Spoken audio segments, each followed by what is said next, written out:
With unthinkable violence they took his life, then with callous indignity they hid his body. The slaying of retired civil servant Peter McMahon more than 10 years ago remains one of Newcastle's most disturbing murders. So horrifying were the details of Peter's injuries and the manner in which his remains were treated, after his younger partner Sharon Swinhoe and her infatuated accomplice Joseph Collins were convicted of murder, a judge told jurors they would be exempt from having to sit on a jury again for life. The 68-year-old's body was found stuffed in a chest freezer in Collins' Newcastle Tower block flat in December 2012. Weeks earlier he had been subjected to a torture-style attack at Swinhoe's Walker home during which his eyes were gouged out. Peter, from Newcastle's West End, eventually died of heart failure. But the brutality with which the killers treated his body in life was matched in death. Peter was first dumped in a dog kennel outside Swinhoe's house. The heartless pair then used a suitcase to transport him to Collins' home, where they used the specially bought freezer to conceal their crime. It is thought Peter could have been dead up to 6 weeks before his body was eventually found. Tonight Peter's murder will be examined in the latest episode of The Truth About My Murder, which airs on the True Crime, and today we take a look at the full story behind Peter's tragic death. Peter was a quiet, unassuming pensioner who lived a simple life in Newcastle's West End. The grandfather was a proud dad to his 2 sons, Andrew, who lived in New Zealand, and Steve, who lived in London.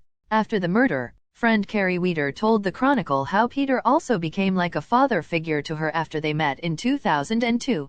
She said, "He was just such a kind, gentle man, and never said a bad word about anyone.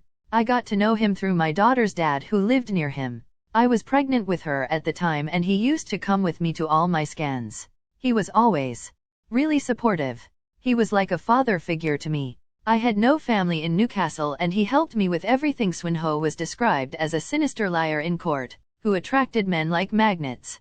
Jurors at Newcastle Crown Court heard how she had been in a relationship with Peter, who the prosecution claimed she used as a sugar daddy. And it was revealed that between the time he went missing and when his body was found she plundered $2,660 from his bank accounts. It was claimed that Swinhoe had an ability to control the men in her life. The landlady in the pub where Peter met Swinhoe said she'd warned the pensioner he was being taken advantage of. But Ellen Denteith said the victim adored her despite the fact he told her she had come at him with a knife.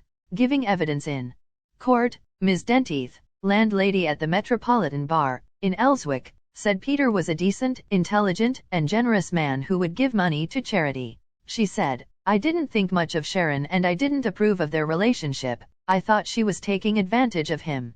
Peter adored her despite my warnings. She was a powerful influence in his life. She tended to dominate everything around Peter." Chillingly, another friend once warned Peter he would end up in a box if he continued his relationship with Swinhoe. "I think he just wanted to settle down and have a home life. But we could never have imagined she would do what she did.